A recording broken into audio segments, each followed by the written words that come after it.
Vamos a orar, mis hermanos. Vamos a pedirle al Señor que nos guíe en esta tarde. Padre, te damos las gracias por concedernos esta bendición nuevamente de estar aquí, Señor, y nuevamente vamos a meditar en tu palabra. Padre, para nosotros es una gran necesidad. Señor, nuestro corazón, nuestra alma necesita, Señor, la palabra viva y eficaz, la tuya, Señor. Así que te rogamos que seas tú quien hable a nuestros corazones. Te rogamos que lo que hemos de escuchar desafíe nuestro corazón y que nuestra conducta pueda resultar fructífera, mi Dios, al seguir lo que tú nos estás indicando, lo que tú nos estás mandando que hagamos, Señor. Así que te damos las gracias, Padre, en el nombre de Cristo Jesús. Amén. Tomen sus lugares, mis hermanos, por favor. La oportunidad de poner pretexto para acomodar la palabra de Dios, para acomodar la ley de Dios, para acomodar los principios eclesiásticos a nuestra manera no es nuevo.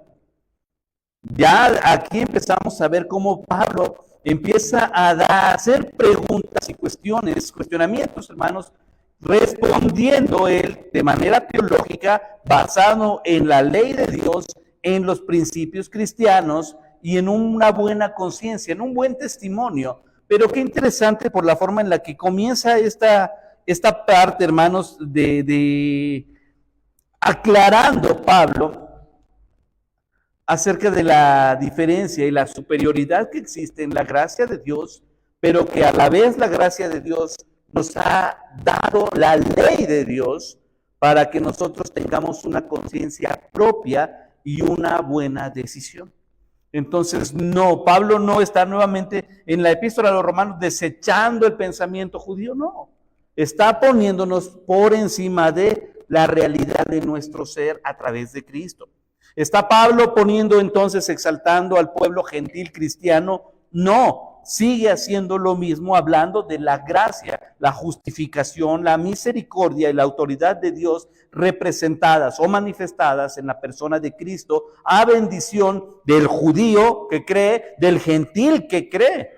Entonces, ¿cuál es la diferencia entre el judío y el gentil? Que ambos creen, simplemente es su nacionalidad. De ahí en fuera están en la misma gracia, gracias a Jesucristo. Entonces, esto es lo que Pablo está haciendo, indicando. Hace 8 días veíamos algo interesante. Nos hablaba de una manera práctica, diciendo, te lo voy a explicar con manzanitas, ¿verdad? Y nos habló a una alegoría acerca del matrimonio, cómo está condicionada la persona a la ley en ese vínculo, pero cuando llega la viudez, cómo la ley tiene que tomar una determinación precisamente a raíz de lo que ha ocurrido. Así el hombre, cuando muere para el pecado, cuando muere la ley de este mundo y comienza a vivir su vida justificado por Jesucristo. Pero ahora dice una pregunta sencilla. ¿Qué diremos pues? ¿La ley es pecado? Porque recordemos que algo que Pablo menciona es que fue a través de conocimiento de la ley que nos dimos cuenta que el pecado era pecado. Supimos lo que era pecado al conocer la ley. Pero aquí dice la pregunta obligada, pero entonces ustedes pueden decir, entonces nos resultó contraproducente conocer la ley. ¿Por qué? Porque al final de cuentas la ley nos está diciendo que es pecado y entonces en la ley todo es pecado, pero Pablo explica en ninguna manera. En ninguna manera. Pero yo no conocí el pecado sino por la ley, porque tampoco conociera la codicia si la ley no dijera no codiciarás. Entonces ustedes pueden decir en un argumento, ¿verdad? A mí lo que hizo la ley fue hacerme darme cuenta o ayudarme a darme cuenta que hay un pecado en mí y la verdad es que ese pecado me gusta. Yo no sabía que era pecado, ahora sé que es pecado y quiero vivir en pecado. Entonces Pablo está diciendo, a ver, vamos a tener que ser sabios en esto. No sé si usted ha leído el libro de John Bunyan, El progreso del peregrino, o de Perdis, visto algunas de las versiones que se han sacado para películas, de las películas. Y algo interesante en el personaje principal se llamaba Peregrino, precisamente. Y él recibe de parte de un hombre llamado evangelista, fíjese bien, una porción de la palabra de Dios. Recibe el Nuevo Testamento, recibe la Biblia. Y entonces cuando él comienza a leer la palabra de Dios, se da cuenta a partir de leer la palabra de Dios que sin él tener conciencia estaba cargando un costal tremendo en su espalda, pero él no sabía que lo llevaba. A medida que fue leyendo el libro, se dio cuenta que efectivamente había un costalote grandote, y cada vez que leía la palabra, el costal se iba haciendo grande y grande y grande, hasta que llega a la conclusión que lo que le está haciendo el libro, hermanos, no es ponerle la carga, es revelarle su realidad y darse cuenta, hermanos, que su vida está repleta de pecado. Les recomiendo que lea el libro, si no, por lo menos vea la película, la última versión que salió de animada para niños, véala con sus hijos, véala en familia, está tremenda, increíble, muy, muy, muy recomendable. Y a mí me hacía pensar en eso, hermanos. Pablo dice, fue por la ley, conocer la ley, que yo me di cuenta de lo que significa pecado. Y cómo, hermanos, no podemos evitar aquí el pecado. Dice el 8, mas el pecado, tomando ocasión por el mandamiento, produjo en mí toda codicia, porque sin la ley el pecado está muerta. Pudiéramos decir nuevamente lo mismo, pero al conocer el pecado, lo único que hice fue estar pensando y pensando en el pecado, al punto de que el pecado tomó autoridad en mi vida. Y yo sin la ley vivía en un tiempo, pero venido el mandamiento, el pecado revivió y yo morí. ¿Cómo el pecado, hermanos? Pablo dice aquí lo grave del pecado, toma potestad de la vida de. O sea, lo interesante en este fragmento, hermanos, no es que Pablo esté exaltando y diciendo el pecado es poderoso. Lo que Pablo está diciendo, necesitamos conocer la ley de Dios para darnos cuenta lo peligroso del pecado, porque resulta que el pecado comenzó a tener potestad en mí. Y esto es grave, hermanos, porque si para nosotros cometer pecados se nos puede volver una cotidianidad, hermanos, entonces sí le diría, sí pensaríamos, sí tendríamos que analizar, hermanos, cómo está nuestra vida espiritual. Porque el pecado, hermanos, resulta ser peligroso, y lo grave es que, hermanos, así a conciencia abierta nadie abre una botella de cloro, por ejemplo, y se la toma, ¿verdad? ¿Por qué? Pues me gusta, o sea, no lo hacemos. ¿Por qué? Porque hay conciencia en nuestra vida. Pablo está diciendo lo gravoso y lo peligroso del pecado. ¿Por qué al pecado sí lo hacemos y no nos va a destruir físicamente? El pecado va a enterrar nuestra vida espiritual al punto de esclavizarnos, hermanos, y lo grave del pecado es que termina por producir la muerte, y la muerte significa separación de Dios. Entonces Pablo está diciendo, fíjese bien en lo peligroso del pecado. ¿Y cómo llegamos a la conclusión del pecado? Con la palabra de Dios.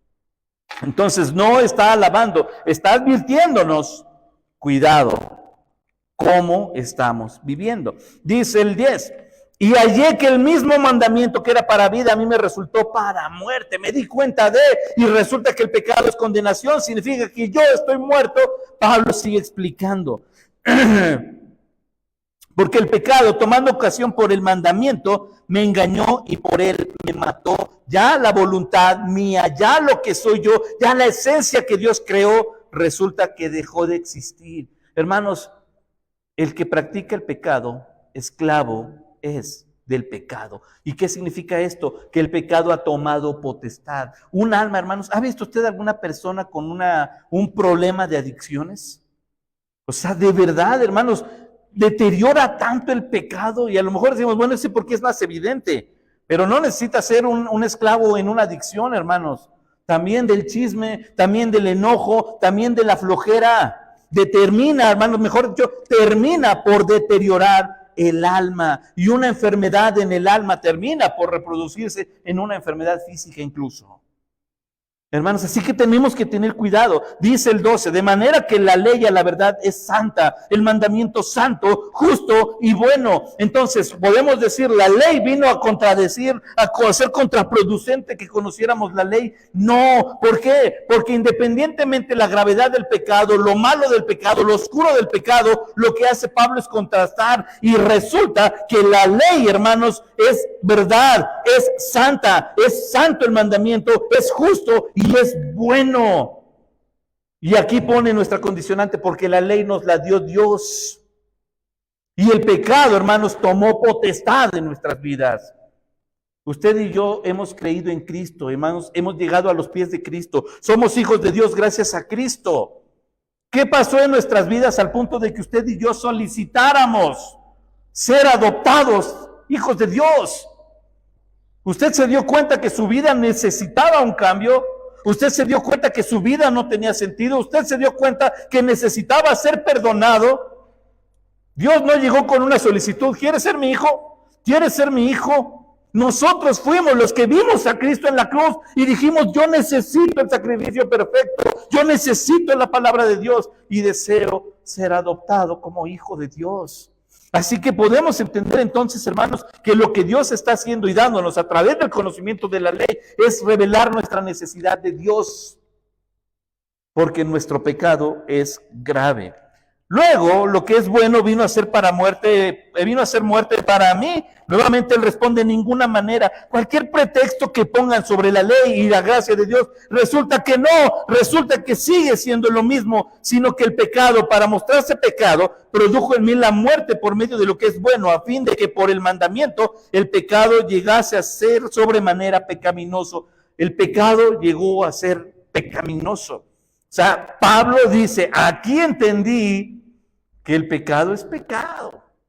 Hermanos, y el diablo no va a jugar a hacer el chamuquito con nosotros, ¿eh? O sea, el diablo, si usted le da unos centímetros al diablo, él va a tomar todo el derecho. Así es él. Entonces, Pablo aquí nos advierte nuevamente lo grave. Me encanta esto, el pecado llega a ser sobremanera pecaminoso. O sea, si es algo que amerita que el creyente confíe en Cristo, agradezca la gracia de Cristo, luche, hermanos, por su vida espiritual, sin poner pretexto. Cualquier cosa que cualquier cosa así, que nos haga estorbar nuestro servicio, nuestra comunión, nuestro testimonio agradable a Dios, ya es un foco amarillo de alerta diciéndonos esto no está bien. Cualquier palabra que podamos decir nosotros, hermanos, sin sentido. Por ahí hay mucho un dicho, ¿verdad? Un pensamiento que gira incluso en redes sociales, ¿verdad? Un verdadero amigo te dice la verdad y te dicen las cosas como son. Y a veces eso no es cierto. A veces la persona, no sé qué intenciones tenga, pero dice las cosas, pero no ocupa ni amor, ni empatía, ni deseos de cambio. Solo lo dicen para marcar el error. Y eso no viene de Dios tampoco. Entonces sí debemos ser cuidadosos en nuestra palabra. Sea sazonada con sal. Sea sabia nuestra manera de hablar, nuestra conducta. Dice el versículo 14, porque sabemos que la ley es espiritual, mas yo soy carnal, vendido al pecado. Aquí viene el problema. La ley es espiritual, viene de Dios, pero yo soy carnal y estoy en pecado. Entonces, explica cuál es la diferencia de la santidad, porque acabamos de hablar de la perfección de la ley y el problema nuestro, dice el 15, porque lo que hago no lo entiendo, pues no hago lo que quiero, sino lo que aborrezco, eso hago. Entonces Pablo dice, en serio me he dado cuenta que el pecado ha cobrado autoridad en mi vida, porque yo entiendo que está mal. Hermanos, eso se llama moralidad, se llama conciencia. Cuando usted y yo sabemos que algo está mal, no necesitamos andar, hermanos, con una Biblia de letra súper gigante todos los días para ver si lo que estoy haciendo está bien o mal. Usted y yo sabemos cuando le fallamos a Dios. Y no podemos nuevamente poner ningún pretexto en nada, porque Dios conoce nuestro corazón. Entonces, esto lo hace todavía más interesante. Pablo dice, lo que aborrezco, o sea, ya sé que es pecado y además me he dado cuenta que el pecado no es bueno, además me he dado cuenta que el pecado es peligroso, pero ¿qué cree? Lo sigo haciendo y lo dice Pablo, No sé a veces en qué concepto tenemos al apóstol Pablo en santidad, brillando él de santidad, pero aquí dice algo y revela algo increíble. Él estaba batallando con pecado. Así que Pablo era exactamente igual que usted y que yo. Me atrevo a decir que a lo mejor Pablo decía un domingo y no quiero ir al culto. Me atrevo a decir que Pablo tal vez se enojaba, sí se enojaba. Si usted lee las cartas de los Corintios, qué duro hablaba Pablo, pero siempre dando una justificación de él. No pretextando, justificando. Así que sí vemos a Pablo, hermanos, como usted y como yo, un cristiano que batalla, un cristiano que lucha por servir, por agradar. Al final de sus días, lo único que le dice a Timoteo es: intenté dar una buena batalla. Solo intenté y luché para dar una buena batalla. Lo que Pablo entiende aquí es que yo estoy batallando por eso, porque lo que aborrezco esto hago. Dice el 16, y si lo que no quiero esto hago, apruebo que la ley es buena. Me doy cuenta entonces que sí necesito la ley de la santidad. Entonces, ¿por qué? Porque mi vida, aún conociendo la palabra, resulta que he quebrantado la voluntad de Dios. He lastimado el corazón de Dios. Yo no conozco un cristiano, hermano, que no hayamos hecho eso. Usted, no se lo habían dicho, ha lastimado el corazón de Dios. Pablo dice: yo me doy cuenta que lo que Dios ha hecho ha sido bueno. Lo que Dios me ha dado es bueno, pero yo he actuado en pecado. Y entonces esto, hermanos, nos hace entender por qué Pablo sigue diciendo esto. De manera que ya no soy yo quien hace aquello, sino el pecado que mora en mí. Me he dado cuenta que estoy batallando en mi corazón por causa del pecado. Y yo sé que en mí, esto es, en mi carne, no mora el bien, porque el que debe el bien está en mí, pero no el hacerlo. Estoy consciente, Dios nos hizo conscientes, hermanos. Somos la única parte en la creación hecho a imagen y semejanza de Dios. Esto habla de conciencia, de tener, hermanos, temple para poder decidir y tener discernimiento. Y Pablo aquí dice: en mí hay una naturaleza normal.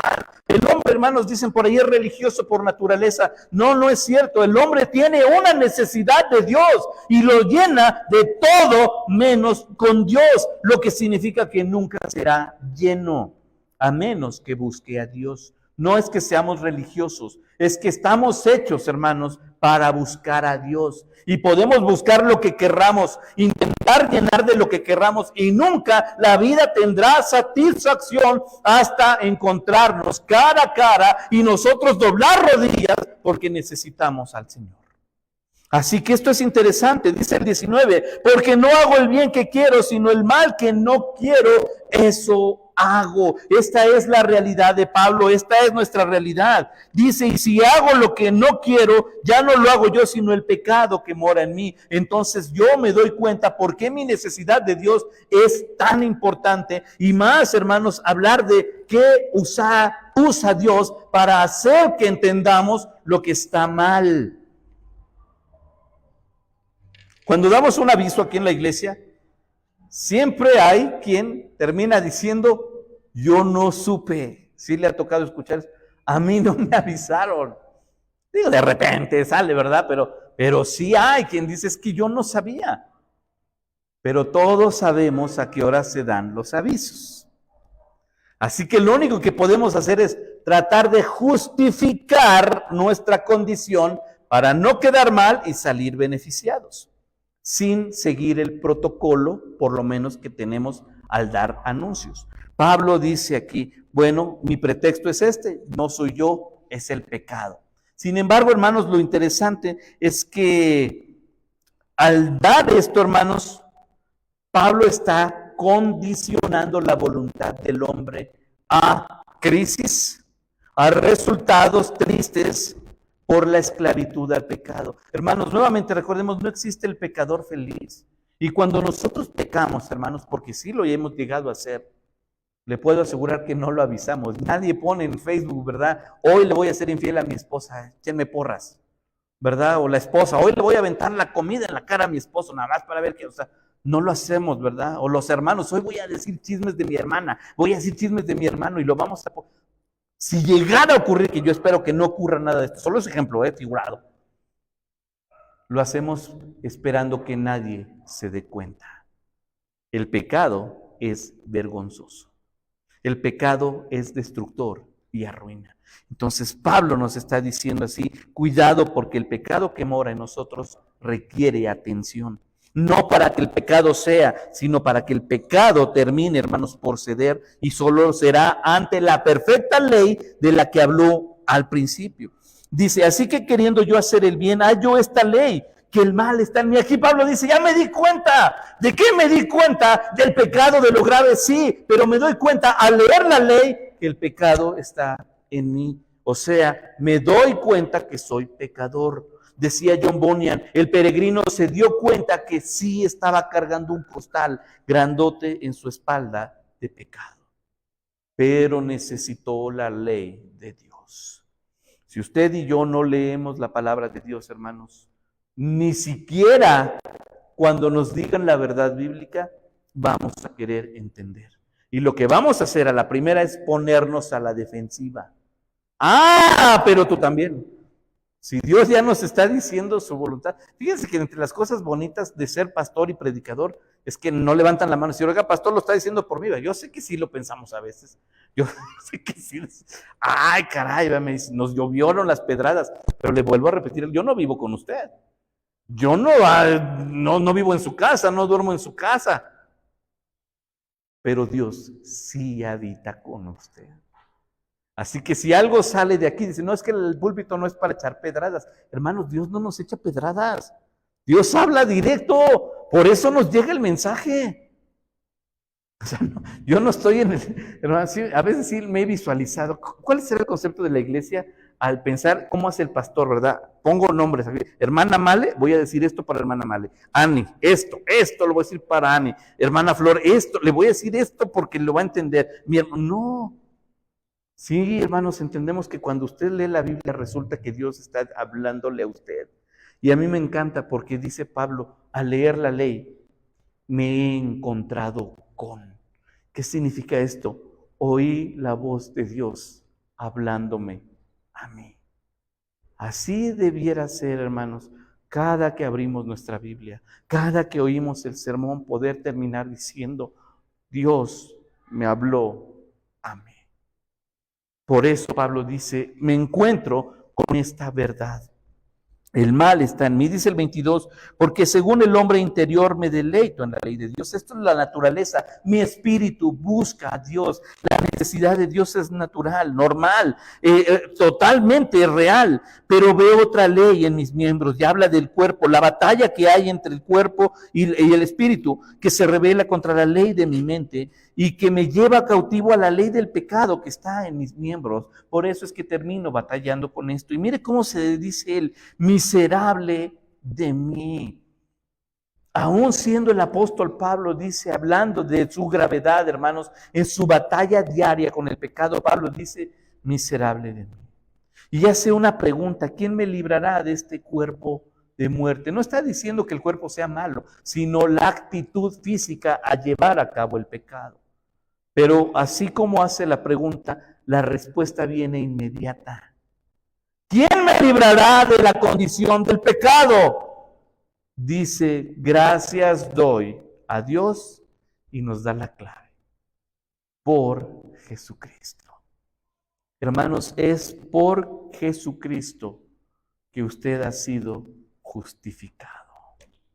No sacó 10 en el examen, hermanos.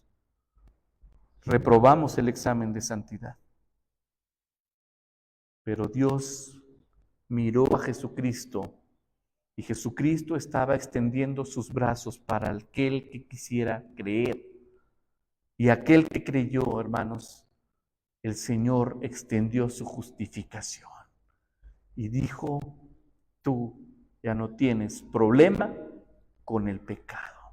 Y entonces dice Pablo, de verdad, si mi condición es tan grave, si mi condición es de pecado, si mi condición es terrible, ¿cómo no voy a dar gracias a Dios por Jesucristo? Porque es a través de Jesucristo, nuestro Señor, que nosotros podemos, dice aquí abajo, yo mismo con la mente sirvo a la ley de Dios, estoy consciente de, sigue su batalla con la carne, la ley de pecado, sí. Pero la clave que Pablo nos hace entender aquí, lo que marca la diferencia, hermanos, no es una acción, es una persona y es Jesucristo. ¿Quién nos librará de la condición de la muerte? Gracias a Dios por Jesucristo. ¿Quién le da sentido a nuestras vidas, hermanos? Gracias a Dios por Jesucristo. ¿Quién fortalece nuestro corazón, hermanos? ¿Cómo fortalece Dios nuestro corazón en los momentos difíciles? Gracias a Dios por Jesucristo. ¿Se siente usted perdonado, hermanos, por lo que hemos cometido? Gracias a Dios por Jesucristo. Somos parte de una iglesia. Gracias a Dios por Jesucristo. Así entonces, hermanos, queda disipado aquel pretexto que tal vez pudieran poner en la iglesia de Roma. Entonces, ¿de qué sirve la ley? Estamos envueltos en pecado, la ley es... Pablo dice, ¿sabes qué? La ley te sirve para conocer tu condición. Y cuando tú conoces tu condición, te das cuenta de tu necesidad. ¿Y qué podemos hacer? Gracias a Dios por Jesucristo. Vivamos siempre, hermanos, dando gracias a Dios por Jesucristo. ¿Se acuerda al principio? Porque cuando abundó el pecado, más sobreabundó la gracia. Gracias a Dios por Jesucristo. Padre, te damos gracias por tu palabra. Gracias te damos, Señor, porque a través de tu palabra hemos conocido tu voluntad. Hemos conocido la descripción que tú haces sobre lo maravilloso que tú eres, Señor. Gracias te damos por Jesucristo, nuestro Salvador.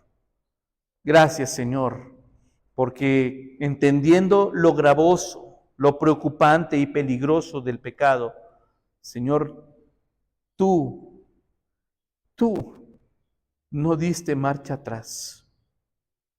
Señor, caminaste hacia adelante cargando una cruz que no te correspondía. Y en esa cruz se colocó un letrero, aquí está Jesús, el Rey de los judíos. Y más allá de eso, esa cruz debía llevar nuestro nombre, porque era la justa paga de nuestro pecado. Sin embargo, fuiste tú quien la cargó, para poder otorgarnos, Señor, la justificación. Conocemos tu palabra, Señor, y no nos queda más que admitir, Señor, hemos herido tu corazón, por lo que solicitamos tu perdón. Pero te damos las gracias porque a través de Jesucristo hemos experimentado realmente ese perdón. Hemos experimentado la salvación, hemos experimentado la reconciliación, hemos experimentado la realidad del Dios verdadero. Así que mi Dios, gracias te damos por Jesucristo. Gracias te damos por tu palabra. Enséñanos a atesorar siempre la gran victoria que obtuviste en esa cruz, Señor. Te amamos, Padre. Te damos las gracias, Señor. Y que sea tu Espíritu Santo quien guíe siempre nuestros corazones en dirección tuya. Oramos en el nombre de Cristo Jesús. Amén. Que Dios les bendiga, hermano.